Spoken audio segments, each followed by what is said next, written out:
So this shift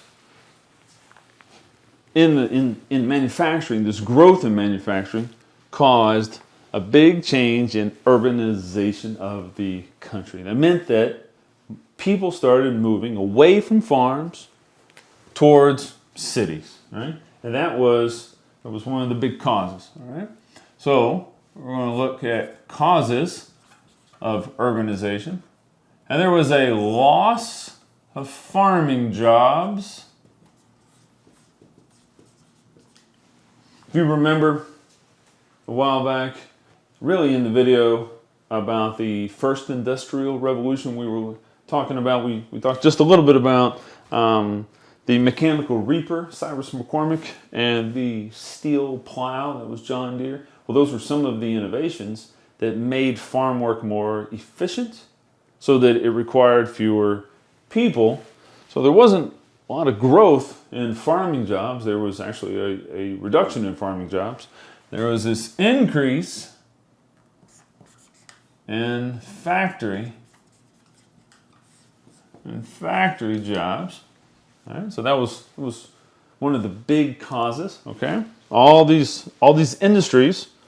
It's a lot of factories. So there's a lot of work, and it's in cities, and it pulls people away. Right, pulls people away. All right, another cause of urbanization is immigration. Now, immigration has changed over the years. It's changed a lot over the years. Where people immigrate from, you're not going to get asked this on a test. I just think it's interesting context. Back, if you remember our map, 13 colonies. People were from England. People were from France. Well, eventually they were from Germany, places, all right, the Netherlands. They were from Western Europe, Northern and Western Europe, right? Well, by the time of here, late 1800s, immigration was from, at least on the East Coast, there was more from Southern Europe and Eastern Europe, Poland and Greece and Italy and places like that. And over in California, a lot of immigration from China, right, over there. So immigration has changed over the years, but immigration was a cause. People moving in from other countries, lots of opportunities, lots of work, okay? Now the world's leading manufacturer, you gotta have people to run those factories, to work in those factories, right? And, but still, people from Europe, just different parts of Europe, okay, moving over and looking for work, looking for opportunities, right? Another cause of urbanization, and we hinted at this earlier, we talked about this briefly earlier, this was the population shift.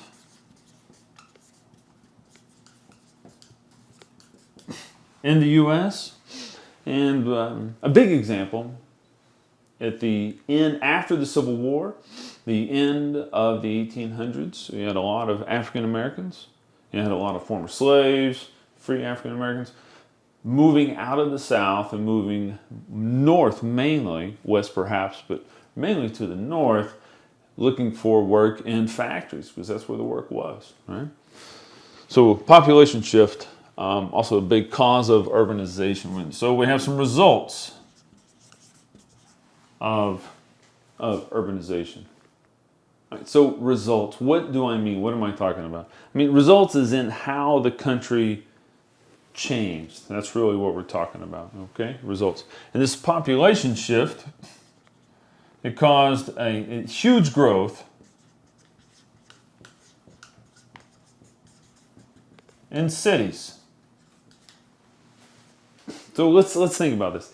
In 1850, only a handful, really only about 6 cities in the U.S. had more than 100,000 people.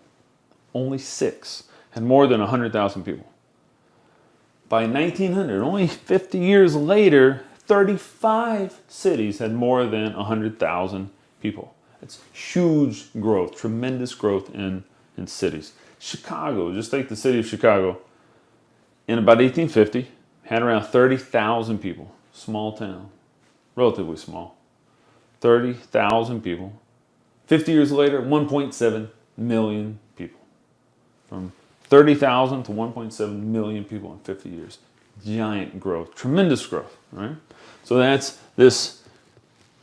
And where did the people leave? Well, they left farm areas, right? That's where they left. And they moved to the cities, right? So another result is a creation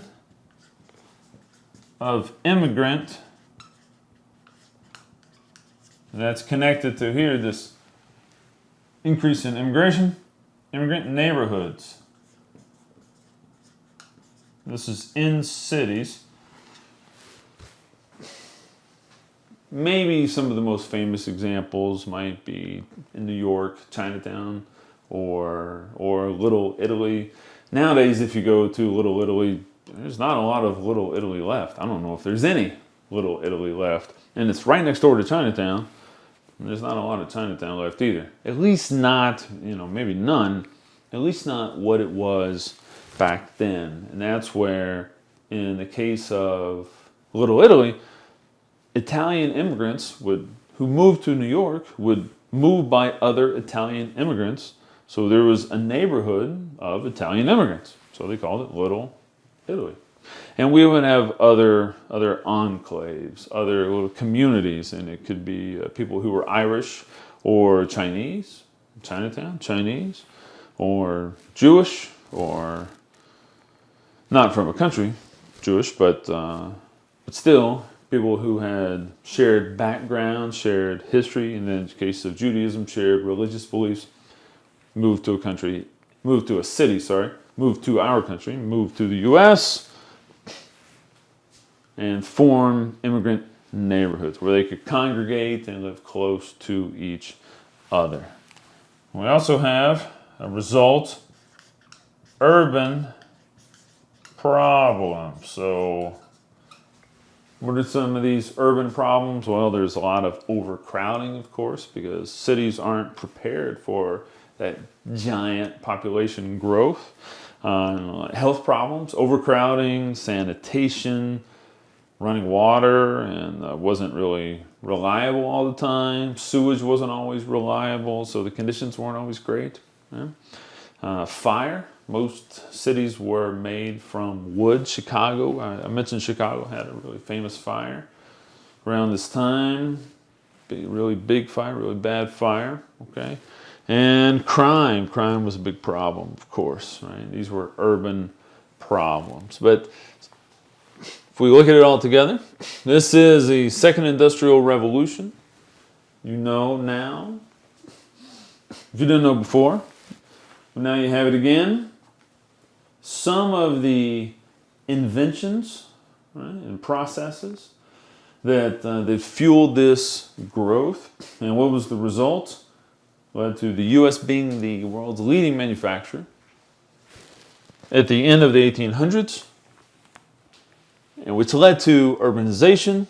These causes are connected, okay? Immigration, population shift, the change in jobs results in growth in cities. We get immigrant neighborhoods and urban problems, okay? Urban problems. So that's what you're going to need to know for your test when it comes to industrialization and urbanization.